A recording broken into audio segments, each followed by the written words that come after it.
Hi everyone, William here on a beautiful sunny day in July 24th to be exact, 2025, and we're going back in time to 1915. This is the Grand Duke Dmitri diary series, so we have an actual diary entry today.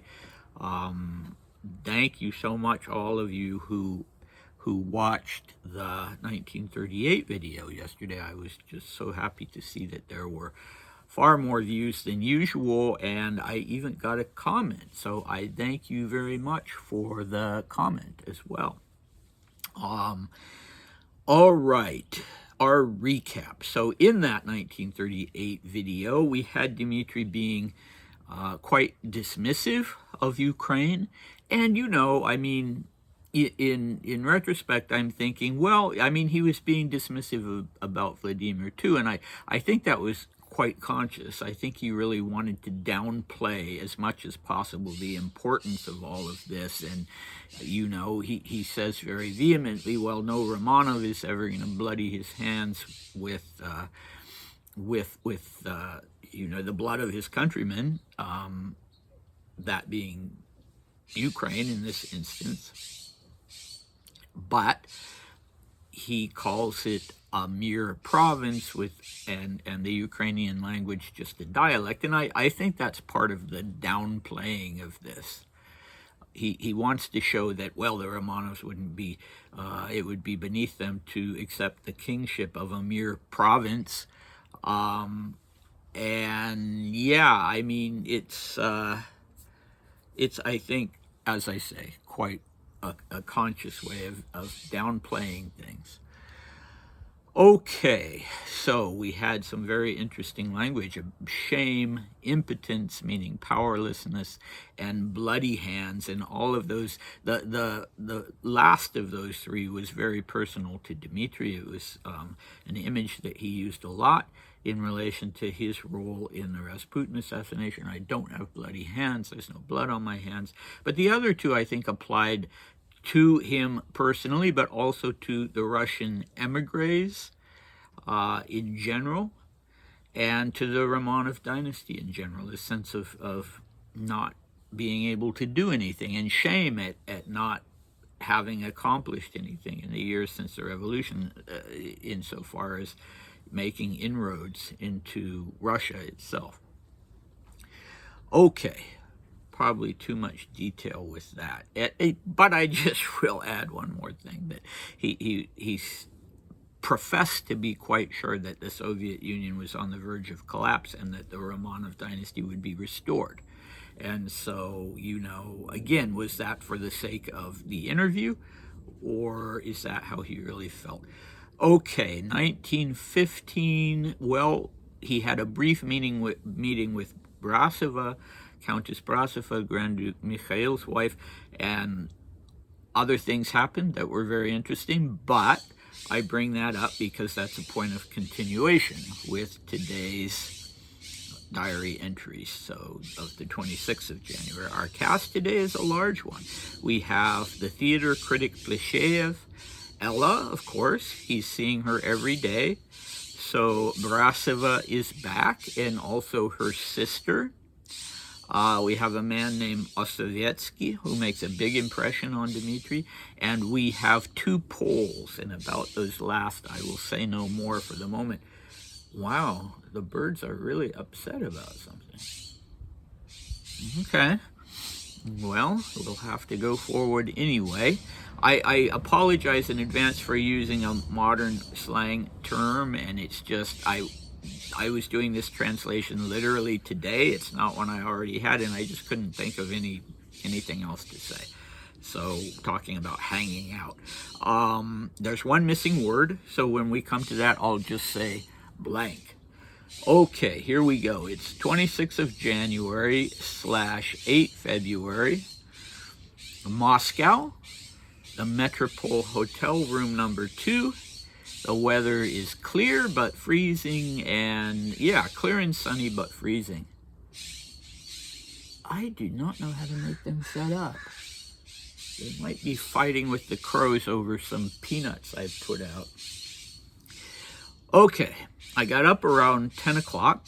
I slept well, but I couldn't fall asleep at first. Around 11 o'clock, Johnson came to see me. We sat around a little, then took a walk in the city.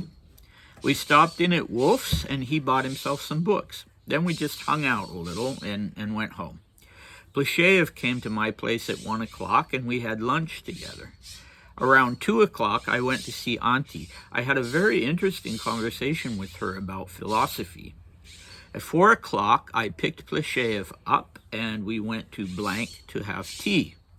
There were lots of people. Then I went home. At 7 o'clock, I had dinner with him at Prague, and we saw 2 Polish women there. We exchanged glances, and in the end, we all agreed to meet at the Metropole at midnight. One of them was Kwoszinskaya, the wife of a colonel of the General Staff who's serving on the Northwest Front. Around 9 o'clock, I went to see Brasova, spoke to her awfully sweetly and soulfully, then went to see her sister. Osowiecki was there. His conversation was surprisingly interesting, and he made a strange impression on me and created a strange mood.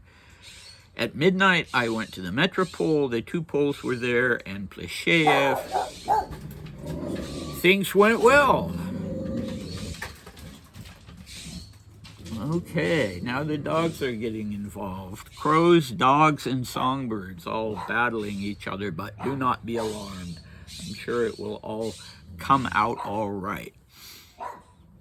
Okay, here we go. I should have before. I just wanted to make a note this time about names. So when Dmitri uses a surname, here he's using Johnson.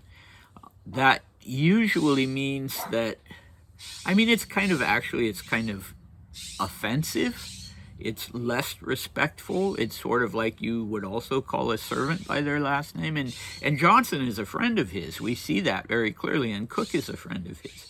But maybe he hasn't drunk Perdu with them. He hasn't drank with them to officially note that they're now on a first name basis. So there's a little bit of, in Plisheyev too, there's a little bit of distance there, and yet they're doing things together that you do with buddies, right? So, but anytime he's using a surname, this person hasn't quite reached the level. And you notice, for instance, with Laming, that he never calls him Laming. It's always GM, which is short for Georgy Mikhailovich, and that would be the formal way of addressing someone in Russian, not Mr. So-and-so, but using their name and their patronymic. So anyway, just an aside, Wolf's Bookstore, very famous bookstore, I guess. I can't remember where exactly it's located in Moscow. It's still a big, well-known bookstore. So they take a walk there and buy some books. And I wonder, what that was like. I wonder if people stopped to gawk at Dmitri, or, what it was like for him inside the bookstore with the staff. I mean, some of you who know royalty better than I do would maybe have a better idea of, what, for instance, today, if Prince Edward took a walk through London and went into a bookstore, yeah, he can probably do that. This, especially in 1915, we don't have, the paparazzi age yet. Okay, so a philosophical conversation with Ella, and this is sort of a turning point for us. Not really a turning point. Actually, let's go back to the book he was reading on ancient Egypt by the woman who claimed to be a psychic medium and channeling some spirit who was basically dictating her books to her. Because, it was by no means a unique thing back then. People were very interested in occult kind of things in general. But this philosophical conversation with Ella is going to seem to lead to him reading this book on sort of a theosophist book, a book connected to the theosophical movement. But I'm getting ahead of myself.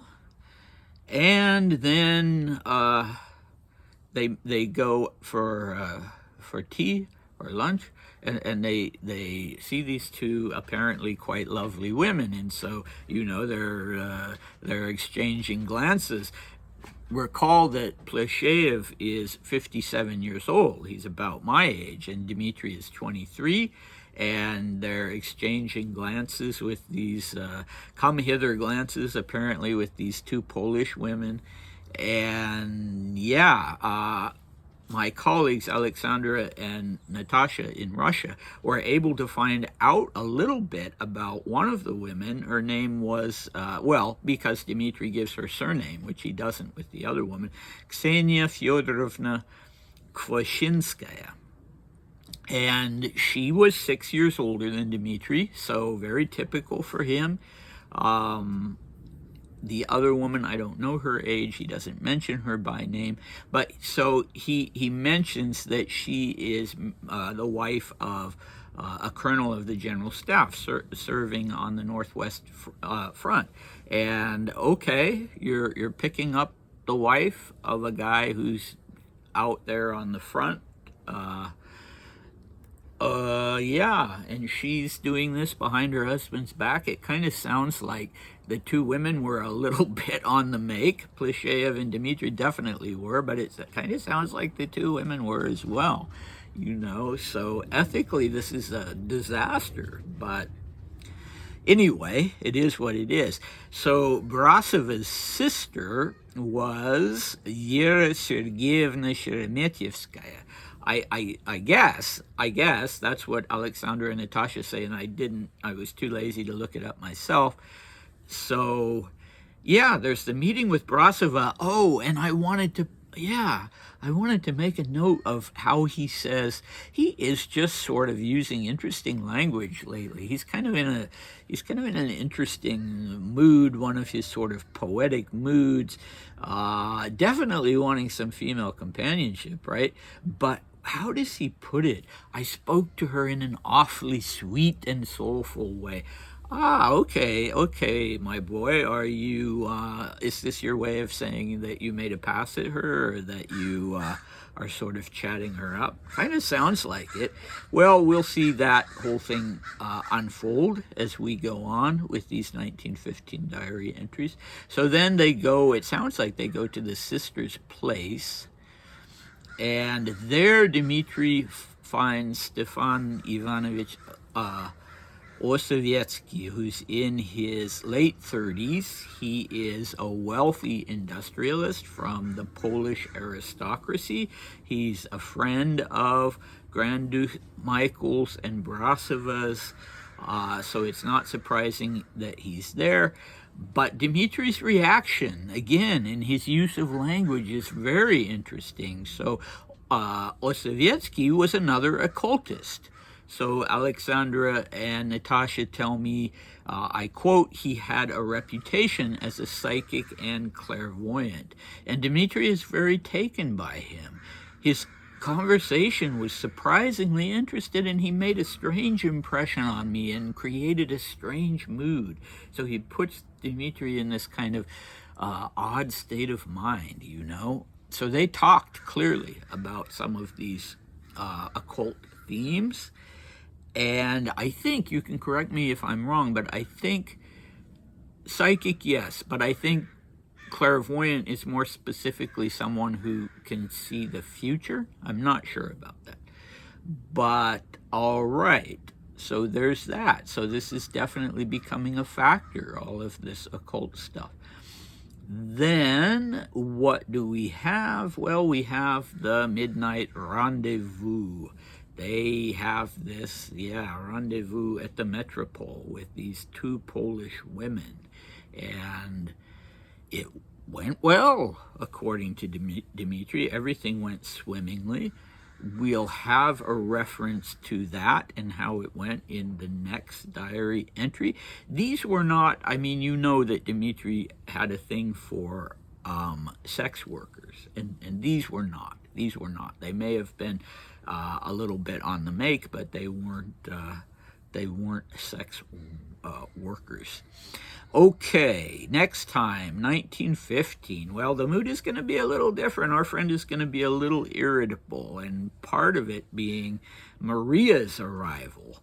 And apparently Maria's not in a good mood, and he's not in a good mood, and so there's that. And he's also very unhappy about returning to Usovo. He was basically in Moscow just to meet Maria, but he was starting to have a good time, so he's not too pleased about leaving. In 1939, we're going to have him talking about Stalin on the one hand, and the kind of patriotism that people within the Soviet Union, ordinary people within the Soviet Union, are showing or are into, and how he knows about that, I'm not sure. Does he still have his little information bureau, or has he revived it to sort of gather intelligence? I don't know, but that's what we have in store for us in the next 2 days, so I hope you'll come back for both of those, and see you then. Bye.